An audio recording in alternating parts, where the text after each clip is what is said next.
رب اشرح لی صدری ویسر لی امری واحلل عقدۃ من لسانی یفقہوا قولی۔ اعوذ باللہ من الشیطان الرجیم، بسم اللہ الرحمن الرحیم۔ السلام علیکم مائی فرینڈس۔ آج میرا جو ٹاپک ہے وہ ہے اصحاب کہف کا واقعہ، اسٹوری آف اصحاب کہف۔ اصحاب کہف کے معنی غار والے ہیں۔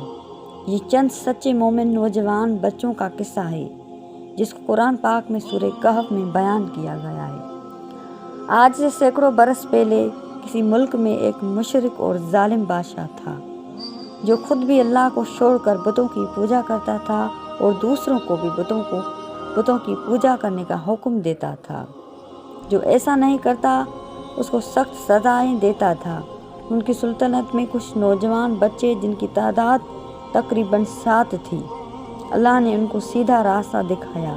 یہ اللہ کو مانتے اور بتوں کو پوجنے کو برا سمجھتے تھے۔ ان کے ماں باپ نے ان کو بہت سمجھایا کہ بادشاہ کو اگر خبر ہوئی تو قتل کروا دیں گے، لیکن ان بچوں کے دل میں اللہ کی محبت گھر کر گئی تھی۔ ماں باپ کی بھی نہ سنی اور اللہ کی تعریف اعلانیہ کرنے لگے۔ آخر ایک دن بادشاہ کو خبر پہنچ گئی۔ لڑکے ڈر کی وجہ سے ایک پہاڑ کی غار میں جا کر چھپ گئے۔ ان کے ساتھ ان کا کتا بھی تھا، وہ بھی ساتھ چلا گیا۔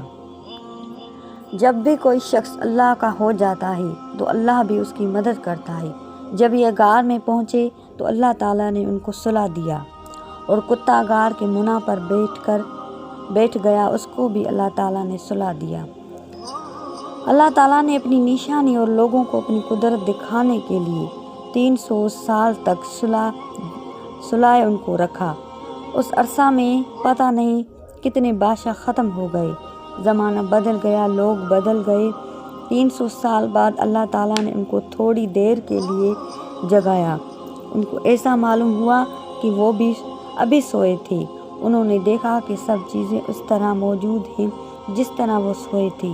کتا بھی اسی غار کے منہ پر بیٹھا تھا۔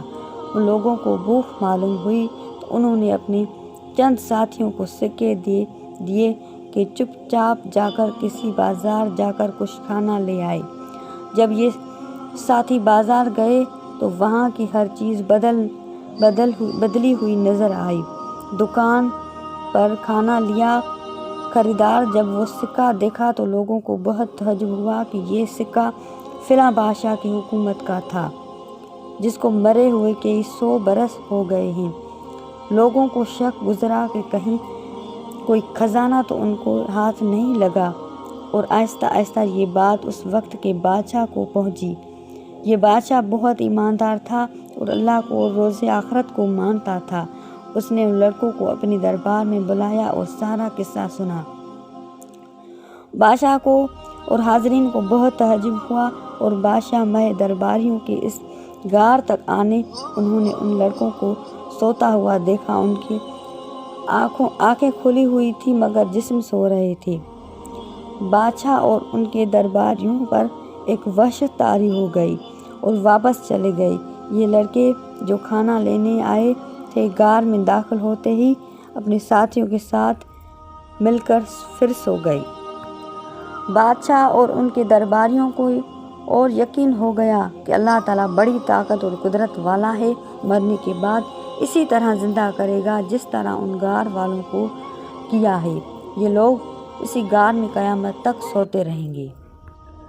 اللہ تعالیٰ نے اس واقعے سے ہم کو بتا دیا کہ اپنے ماننے والوں کی حفاظت کرتا ہے۔ اللہ ظالموں سے نجات کی ایسی صورتیں پیدا کر دیتا ہے جو کسی انسان کے وہم و گمان میں نہیں آتی۔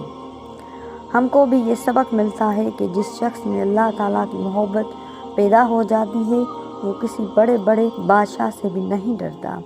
تو آئیے ہم سب بھی اللہ سے محبت کریں اور یقین پیدا کریں کہ ہر کام اسی کا ہے، وہ ہر چیز کا مالک ہے، وہ ہر چیز کر سکتا ہے، اور ہم جو بھی کریں گے قیامت کے روز اس کی سزا اور جزا دے گا۔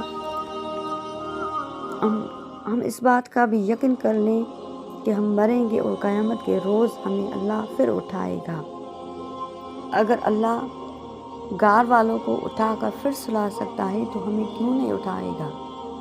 تو ہم اس یقین کو پختہ اپنے دل میں مان لیں کہ اللہ مرنے کے بعد ہمیں اٹھائے گا اور ہم نے جو یہاں کیا ہے اس کی ہمیں سزا یا جزا دے گا۔ لہٰذا ہم آئندہ نیک کام کریں اور دوسروں کو بھی نیک کام کرنے کی دعوت دیں۔ جزاک اللہ خیرا۔